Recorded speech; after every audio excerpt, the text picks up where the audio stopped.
ऐसी दुनिया की कल्पना करें जहां आज से करीब 6000 साल पहले बनाए गए नियम आज भी किसी के बैंक अकाउंट का आकार तय कर सकते हैं। हाँ, मतलब सुनने में थोड़ा अजीब लगता है ना कि 6000 साल पुराने नियम आज कैसे काम करेंगे? बिल्कुल। प्राचीन और रहस्यमयी बेबीलोन के वो नियम जो समय की रेत में दबे नहीं बल्कि आज भी उतने ही सच हैं जितने उस दौर में थे। एकदम सही। और आज हम जिस किताब पर ये डीप डाइव कर रहे हैं, वो है जॉर्ज एस क्लासन की 1920 के दशक में लिखी गई किताब the richest man in Babylon. हाँ, और ये सिर्फ कोई आम किताब नहीं है। ये वित्तीय सफलता के उन बुनियादी सिद्धांतों का एक ऐसा खजाना है जो गुरुत्वाकर्षण के नियमों की तरह ही हर जगह लागू होते हैं, मतलब बिल्कुल यूनिवर्सल है। देखिए, जिस तरह गुरुत्वाकर्षण का नियम हर जगह एक समान काम करता है, मतलब कोई चीज हमेशा ऊपर से नीचे ही गिरती है ना, उसी तरह पैसे के काम करने का जो विज्ञान है, वो भी सदियों से बिल्कुल नहीं बदला है। सही कहा आपने। और इस डीप डाइव का मकसद भी यही है।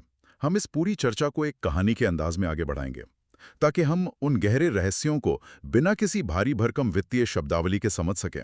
हाँ, क्योंकि हमारा लक्ष्य है कि कोई भी इंसान, चाहे वो कॉलेज का छात्र हो या 9 से 5 की नौकरी करने वाला, वो इसके पीछे छिपे तर्क को बहुत आसानी से समझ सके। तो कहानी की शुरुआत होती है प्राचीन बेबीलोन के दो दोस्तों से। बंसिर और कोबी। बिल्कुल। एक है बंसिर जो बहुत ही शानदार और मजबूत रथ बनाता है, और दूसरा है उसका दोस्त कोब्बी जो एक बेहतरीन संगीतकार है, वीणा बजाता है। और ये दोनों ही अपने अपने काम में बहुत माहिर हैं। मतलब सुबह सूरज निकलने से लेकर रात के अंधेरे तक अपना पसीना बहाते हैं। हाँ, लेकिन पता है सबसे दुखद बात क्या है? इतनी मेहनत के बाद भी उनकी हालत बहुत ही दयनीय है। उन्हें खट्टे बकरी के दूध और सादे दलिया पर अपना गुजारा करना पड़ रहा है। जो कि बहुत हताश करने वाला है। वही तो। बंसिर अपनी घर की छोटी सी दीवार पर उदास बैठा है, अपने अधूरे रथ को देख रहा है और सोच रहा है कि इतनी मेहनत के बाद भी उसका बटुआ हमेशा खाली क्यों रहता है। बंसिर की ये जो हताशा है ना, ये आज के किसी भी मेहनत करने वाले इंसान की कहानी हो सकती है। मैं इसे इस तरह से देखती हूँ कि वो सोचता था कि क्योंकि वो इतने बेहतरीन रथ बनाता है तो देवता एक ना एक दिन उस पर मेहरबान होंगे। और उसे बहुत सारा धन दे देंगे। बिल्कुल। लेकिन ऐसा कभी नहीं हुआ। और यहीं पर उन दोनों दोस्तों को एक बहुत बड़ा जिसे मैं आहा मोमेंट कहते हैं, वो मिलता है। एक ऐसी गहरी समझ जो उनकी आंखें खोल देती है। वो क्या थी? वो महसूस करते हैं कि वे अपने अपने काम में तो बहुत सफल हुए। जैसे बंसिर ने सबसे मजबूत रथ बनाना सीख लिया और कॉबी ने वीणा के तारों पर जादू करना सीख लिया, क्योंकि उन्होंने उसी पर अपना पूरा ध्यान लगाया था। सही है। लेकिन उन्होंने कभी धन कमाने के विज्ञान को जानने की कोशिश ही नहीं की। यार, यह एक बात बहुत अजीब लगती है। मतलब अगर कोई इंसान सुबह से शाम तक इतनी मेहनत कर रहा है, अपने हुनर में सबसे अच्छा है, तो क्या उसकी मेहनत ही उसे अमीर बनाने के लिए काफी नहीं होनी चाहिए? यही तो। क्या ये अजीब नहीं है कि सबसे अच्छी वीणा बजाने वाला और सबसे मजबूत रथ बनाने वाला दोनों ही दाने दाने को मोहताज है? देखिए, यही वो सबसे बड़ी गलतफहमी है जो लोगों को वित्तीय आजादी से दूर रखती है। रथ बनाना एक कला है और पैसे से पैसा बनाना एक बिल्कुल अलग कला है। बात तो सही है। इंसान अक्सर सोचता है कि किसी एक पेशे में महारत हासिल कर लेने से पैसा खुद ब खुद चला आएगा, लेकिन ऐसा नहीं होता है। पैसे के अपने नियम होते हैं। बंसर और कोबी ये समझ जाते हैं कि उन्होंने मेहनत करना तो सीखा, लेकिन पैसे को अपनी तरफ आकर्षित करने का हुनर कभी सीखा ही नहीं। ये एक बहुत ही गहरी बात है। अगर आज के आधुनिक समय से इसकी तुलना की जाए तो परिदृश्य बिल्कुल नहीं बदला है। लोग अपनी 9 से 5 की नौकरी में दिन रात काम करते हैं। बिल्कुल। कोई एक बहुत अच्छा सॉफ्टवेयर इंजीनियर बन जाता है, कोई एक बहुत बेहतरीन सेल्समैन बन जाता है। हाँ, वे लगातार बस काम करते जाते हैं, लेकिन पैसे से पैसा कैसे बनाएं, ये कला वो कभी नहीं सीखते। वे बस एक उम्मीद में जीते हैं कि उनकी मेहनत और उनकी तनख्वाह का चेक ही आर्थिक आज़ादी के लिए काफ़ी है। और बिना पैसे के इस विज्ञान को समझे, केवल मेहनत करना किसी भी इंसान को आर्थिक आजादी नहीं दे सकता। इंसान बस एक कोल्हू के बैल की तरह गोल गोल घूमता रहता है। जहाँ आमदनी बढ़ती है तो खर्चे भी बढ़ जाते हैं। एकदम सही। उसे ये सीखना ही होगा कि जो कुछ भी कमाया जा रहा है उसे कैसे संजोया जाए और कैसे बढ़ाया जाए। और इसी सवाल का सटीक जवाब ढूंढने के लिए बंसिर और कोब्बी एक बड़ा फैसला करते हैं। वे फैसला करते हैं अपने बचपन के दोस्त अर्कट के पास जाने का। हाँ, तो अब चलते हैं उस राज की तरफ जिसने बेबीलोन के सबसे अमीर आदमी को जन्म दिया। अर्कड कभी उन्हीं की तरह गरीब था, लेकिन अब वो सोने के रथ में घूमता है। वो बेबीलोन का सबसे अमीर आदमी बन चुका है, और जब वे उससे पूछते हैं कि उसने ऐसा क्या किया जो वे नहीं कर पाए, तो अर्कड कोई जादुई छड़ी नहीं घुमाता। वो उन्हें बताता है कि उसने ये ज्ञान अपने गुरु अल्गामिस से सीखा था। हाँ, अल्गामिश। वो एक बहुत ही चतुर और अमीर साहूकार था। उसने अर्कड को जो नियम सिखाया था, वो सुनने में इतना सरल लगता है कि अक्सर लोग इसे नजरअंदाज कर देते हैं। वो नियम क्या था? अल्गामिश का सबसे पहला नियम था, कमाई का एक हिस्सा हमेशा खुद के पास रखना चाहिए। हम्म। उसने कहा कि ये हिस्सा कुल कमाई का कम से कम 10वां भाग यानी 10% होना चाहिए। इंसान चाहे जितना भी कम कमाता हो, 10वां हिस्सा उसे अलग रखना ही होगा। मतलब कहने में तो ये बहुत आसान लगता है, लेकिन क्या ये सच में प्रैक्टिकल है? आप ऐसा क्यों सोचते हैं? देखिए, आज के दौर में जब महंगाई इतनी ज़्यादा है, घर का किराया, बिजली का बिल और दुनिया भर के खर्चे इंसान की पूरी तनख्वाह सोख लेते हैं, तो कोई अपनी कमाई का 10% कैसे बचा सकता है? ज़्यादातर लोगों को तो यही लगता है कि वे जो भी कमा रहे हैं वो सब उनका ही तो है। यही वो मनोवैज्ञानिक फंदा है जिसमें ज्यादातर लोग फंसते हैं। लोगों को लगता है कि उनकी सारी कमाई उनकी अपनी है, लेकिन गहराई से सोचें तो ऐसा होता नहीं है। अच्छा, वो कैसे? जब महीने की शुरुआत में तनख्वाह आती है, तो क्या होता है? इंसान कपड़े वाले को पैसे देता है, जूते वाले को पैसे देता है, मकान मालिक को किराया देता है, राशन वाले का बिल चुकाता है। हाँ, ये तो है। असल में इंसान अपनी कमाई का हिस्सा पूरे शहर में बांट देता है। हर किसी को भुगतान किया जाता है, सिवाय खुद के। अल्गामिश का जो ये पे योरसेल्फ फर्स्ट यानी सबसे पहले खुद को भुगतान करें का सिद्धांत है, वो इसी सोच पर चोट करता है। अरे वाह! मतलब इंसान दूसरों को अमीर बनाने के लिए काम कर रहा है, खुद को नहीं। ये नज़रिया वाकई बहुत अलग है। सटीक तौर पर, अगर कोई महीने के अंत में जो कुछ बच जाता है उसे बचाने की कोशिश करेगा, तो कभी कुछ नहीं बचेगा। क्योंकि खर्चे तो हमेशा तैयार रहते हैं। बिल्कुल, क्योंकि इंसान की इच्छाएं उसकी आमदनी के बराबर फैली ही जाती हैं। शुरुआत में ही अपना 10% हिस्सा अलग रखना होता है। ये एक मानसिक अनुशासन है। जब इंसान खुद को सबसे पहले भुगतान करता है, तो वो बचे हुए 90% में अपना गुजारा करना सीख जाता है। इंसान का दिमाग बहुत रचनात्मक होता है। वो उन सीमाओं के भीतर रास्ते निकाल ही लेता है। सही बात है। किताब में इसके लिए एक बहुत ही शानदार उपमा दी गई है। उसमें कहा गया है कि धन बिल्कुल एक पेड़ की तरह होता है जो एक छोटे से बीज से उगता है। तांबे का जो पहला सिक्का बचाया जाता है वो वही बीज है। बहुत खूब। और उस बीज को जितनी जल्दी बोया जाए, पेड़ उतनी ही जल्दी बड़ा होता है। हाँ, और उस बीज को बोने का सीधा सा मतलब है उस पैसे को बचाकर उसे काम पर लगाना। जब कोई पैसा बचाता है तो वो पैसा एक तरह से उसका वफादार कर्मचारी बन जाता है। वो पैसा और पैसा बनाता है। जिसे हम वित्तीय दुनिया में कंपाउंडिंग या चक्रवृद्धि ब्याज कहते हैं। जो ब्याज मिलता है वो भी काम करने लगता है, जैसे उस पैसे के बच्चे भी काम पे लग गए हों। यही वो धन का पेड़ है जो एक खाली बटुए को भारी बना सकता है। लेकिन कहानी का अगला हिस्सा हमें ये सिखाता है कि इस बचाए गए पैसे के साथ सबसे बड़ी गलती क्या होती है। हाँ, क्योंकि पैसा बचाना तो सिर्फ एक हिस्सा है। असली खेल तब शुरू होता है जब थोड़ा पैसा इकट्ठा हो जाता है। बिल्कुल। कहानी में अल्गामिश युवा एरकेड को एक दिन बहुत जोर से डांटता है। वो डांटता क्यों है? क्योंकि एरकेड ने पूरे 1 साल तक अपनी इच्छाओं को मारकर पैसे बचाए थे, और फिर पता है उसने क्या किया?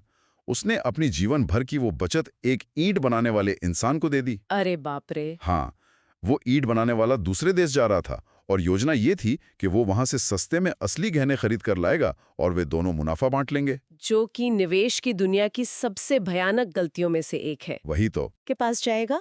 नहीं, उसे एक ज्योतिषी के पास जाना चाहिए। बिल्कुल सही बात है। अगर ईंट बनाने वाले से गहनों की सलाह ली जाएगी तो बचत का डूबना तय है। और ठीक वैसा ही हुआ। ईंट बनाने वाले को गहनों की कोई परख नहीं थी और उसे असली गहनों के नाम पर कांच के टुकड़े थमा दिए गए। अर्कट के धन का वो छोटा सा पेड़ जड़ से उखड़ गया। ये किस्सा सुनते ही हंसी भी आती है और एक तरह की हैरानी भी होती है।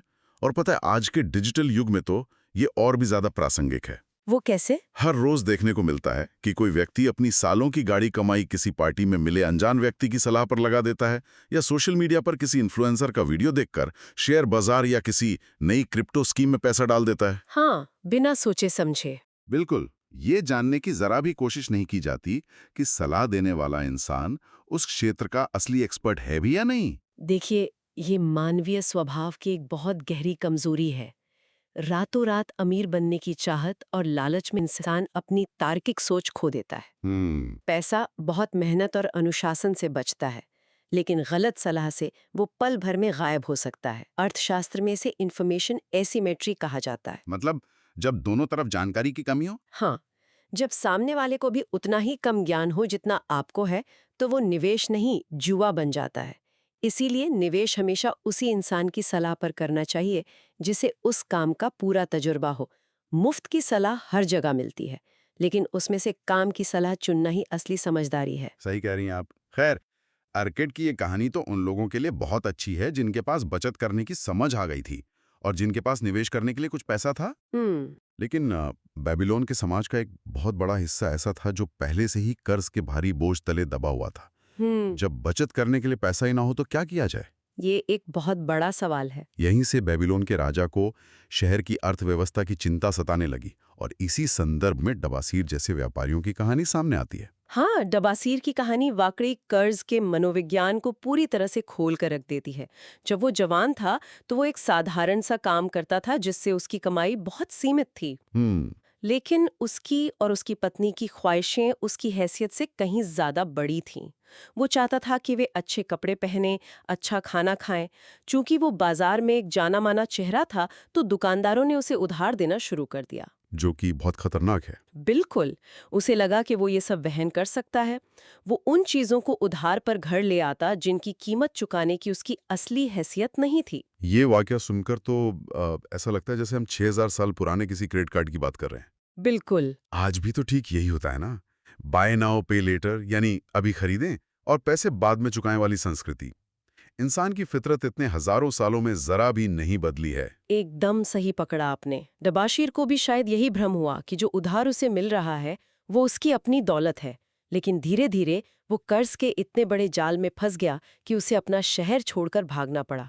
और यहाँ तक कि वो कुछ समय के लिए गुलाम भी बन गया। बाप रे!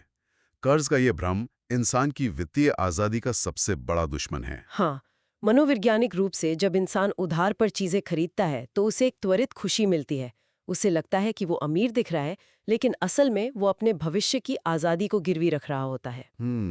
डबासीर की कहानी इस बात का प्रतीक है कि लाइफस्टाइल क्रीप, यानी जैसे जैसे पैसा या उधार मिलता है वैसे वैसे खर्चे बढ़ा लेना, एक ऐसा दलदल है जिससे बाहर निकलना बहुत मुश्किल होता है। और इसी दलदल से शहरवासियों को निकालने के लिए आर्कड ने बेबीलोन के लोगों को खाली पर्स के 7 इलाज सिखाए। बिल्कुल। और वो 7 इलाज सिर्फ एक रटने वाली सूची नहीं है, बल्कि वे एक पूरा वित्तीय विज्ञान है। तो हम उन सभी सातों को एक एक करके गिनाने के बजाय उनके पीछे छिपे असली विज्ञान को समझते हैं। पहला तो वही था जिसके बारे में हमने अभी बात की, अपनी कमाई का कम से कम 10% हिस्सा बचाना। हाँ। लेकिन दूसरा इलाज बहुत ही रोचक है, अपने खर्चों को नियंत्रित करना। यहाँ पर आर्कड ने एक बहुत ही व्यवहारिक बात कही। उसने कहा कि इंसान की जो जरूरतें हैं और जो उसकी इच्छाएं हैं, उनके बीच एक बहुत बड़ा फर्क होता है। हाँ, नीड्स और वांट्स का फर्क। एकदम सही। अगर कोई अपने खर्चों को नियंत्रित नहीं करेगा, तो उसकी इच्छाएं उसकी कमाई के साथ साथ हमेशा बढ़ती रहेंगी। दूसरा इलाज सिखाता है कि जो भी इच्छाएं इंसान की बची हुई 90% कमाई में पूरी नहीं हो सकती, उन्हें छोड़ देना चाहिए। ये थोड़ा मुश्किल तो है। मुश्किल है, लेकिन जब इंसान 90% में गुजारा करने का मन बना लेता है, तो वो उन खर्चों को छांटना शुरू कर देता है जो असल में गैर जरूरी थे। और तीसरा इलाज था अपने सोने को बढ़ाना, यानी बचाए गए पैसे को काम पर लगाना। ये शायद सबसे शक्तिशाली इलाज है। हमने पहले कंपाउंडिंग की बात की थी ना। पैसे को सिर्फ एक तिजोरी में बंद करके रखने से वो नहीं बढ़ता। बल्कि महंगाई उस रुके हुए पैसे की कीमत को समय के साथ कम कर देती है। बिल्कुल। आर्किड का ये इलाज हमें बताता है कि हर बचाया गया सिक्का एक मजदूर की तरह है, जो दिन रात काम करके और सिक्के कमा कर ला सकता है। पैसे को ऐसी सुरक्षित जगहों पर निवेश करना चाहिए जहां वो नियमित रूप से बढ़ता रहे। और इसी से जुड़ा है चौथा इलाज, अपने खजाने को नुकसान से बचाना। मतलब ज्यादा मुनाफे के लालच में ऐसे जोखिम ना लेना जहां मूलधन ही डूब जाए। हाँ, जो कि आज के समय में बहुत लोग करते हैं। इसके अलावा पांचवा इलाज मुझे बहुत ही मनोवैज्ञानिक रूप से मजबूत लगा, खुद का घर होना। हम्म। अपना घर होने का महत्व सिर्फ वित्तीय नहीं है, बल्कि यह इंसान को एक बहुत बड़ी मानसिक शांति देता है। जो इंसान हर महीने अपनी कमाई का एक बहुत बड़ा हिस्सा किराए में दे देता है, वो हमेशा एक तरह के दबाव में रहता है। हाँ, बिल्कुल। जब अपना घर होता है, तो वो पैसा जो किराए में जा रहा था, वो कहीं और निवेश किया जा सकता है। यह परिवार को एक सुरक्षित माहौल देता है, जो किसी भी इंसान की कार्यक्षमता और सोचने की आज़ादी को बेहतर बनाता है। और छठे और सातवें इलाज की अगर बात करें तो वे इंसान के भविष्य और उसकी खुद की क्षमताओं पर आधारित हैं। हाँ, छठा इलाज कहता है कि भविष्य की आय सुनिश्चित करनी चाहिए, क्योंकि इंसान हमेशा जवान नहीं रहता, बुढ़ापे के लिए सोचना जरूरी है। और सातवां इलाज सबसे प्रेरक है, अपनी कमाने की क्षमता को बढ़ाना। मैं तो कहूंगी कि सातवां इलाज इस पूरी किताब का सबसे महत्वपूर्ण हिस्सा माना जा सकता है। वो कैसे? देखिए, अगर कोई इंसान अपनी आमदनी बढ़ाना चाहता है, तो उसे अपने काम में और ज्यादा कुशल होना पड़ेगा। जैसे बंसन ने सबसे मजबूत रथ बनाना सीखा था, वैसे ही इंसान जितना ज्यादा नया कौशल सीखता है, उसकी बाजार में कीमत उतनी ही बढ़ जाती है। शिक्षा और आत्म सुधार सबसे बड़ा निवेश है, जिस पर बाजार की कोई भी गिरावट हावी नहीं हो सकती। क्या बात है। तो इस पूरी चर्चा के बाद अगर हम वित्तीय सफलता के इन 6000 साल पुराने ब्लूप्रिंट को एक जगह समेटें, तो कुछ बहुत ही साफ और स्पष्ट टेकअवे सामने आते हैं। बिल्कुल। पहला तो ये कि कमाई का 10% हमेशा खुद के लिए बचा कर रखना है। ये वो बीज है जिसे बोना अनिवार्य है। हाँ, और दूसरा, निवेश के मामले में सलाह हमेशा उसी इंसान से लेनी चाहिए जो उस क्षेत्र का असली विशेषज्ञ हो। अपनी गाढ़ी कमाई को किसी ईंट बनाने वाले की सलाह पर कभी दांव पर नहीं लगाना चाहिए। सही है। तीसरा, पैसे को तिजोरी में बंद करके रखने के बजाय उसे सही जगह निवेश करके उससे और पैसा कमाना सीखना होगा। और चौथा, सबसे महत्वपूर्ण, उधार के उस मीठे लेकिन जानलेवा जाल से बचना। खर्चों को आमदनी की चादर के भीतर ही रखना, ताकि डभासीर जैसी स्थिति का सामना ना करना पड़े। ये नियम ना सिर्फ इतिहास के किसी पन्ने पर लिखी कहानियां नहीं है। ये आज के हर उस इंसान के लिए एक जीता जागता नक्शा है जो सुबह उठता है, नौकरी पर जाता है, घर आता है और फिर सोचता है कि लगातार काम करने के बावजूद वो वित्तीय रूप से आगे क्यों नहीं बढ़ पा रहा है। हाँ, ये उस बस काम काम और काम वाले चक्रव्यूह से बाहर निकलने का एक सीधा और स्पष्ट रास्ता है। सफलता कोई रातों रात घटने वाली जादुई घटना नहीं है। ये छोटी छोटी सही वित्तीय आदतों का परिणाम है, जिसे लंबे समय तक अनुशासन के साथ अपनाया जाता है। आखिर में मैं सोचने के लिए एक नई और गहरी बात छोड़ना चाहता हूँ। हाँ, बताइए। 6000 साल पहले बेबीलोन में सोने और तांबे के सिक्के लोगों की आंखों के सामने होते थे। उन्हें अपने हाथों से खर्च होते देखना और बटुए का भारीपन या खाली होना महसूस करना आसान था। सही कह रहे हैं। लेकिन आज के डिजिटल युग में, जहां पैसा सिर्फ स्क्रीन पर एक नंबर है और एक टैप करते ही खर्च हो जाता है, शायद इन नियमों का पालन करना बेबीलोन के लोगों से भी ज्यादा मुश्किल हो गया ये तो बहुत ही दिलचस्प नजरिया है ना? तो सवाल यह है कि इस अदृश्य पैसे के दौर में जब हमारा खर्च हमें दिखाई नहीं देता, तो क्या हम सच में अपनी उस अदृश्य संपत्ति को बचा पा रहे हैं? या फिर डिजिटल सहूलियत के नाम पर अनजाने में अपने ही भविष्य के उस पेड़ को जड़ से उखाड़ रहे हैं? ये एक ऐसा सवाल है जो आज के हर डिजिटल उपभोक्ता को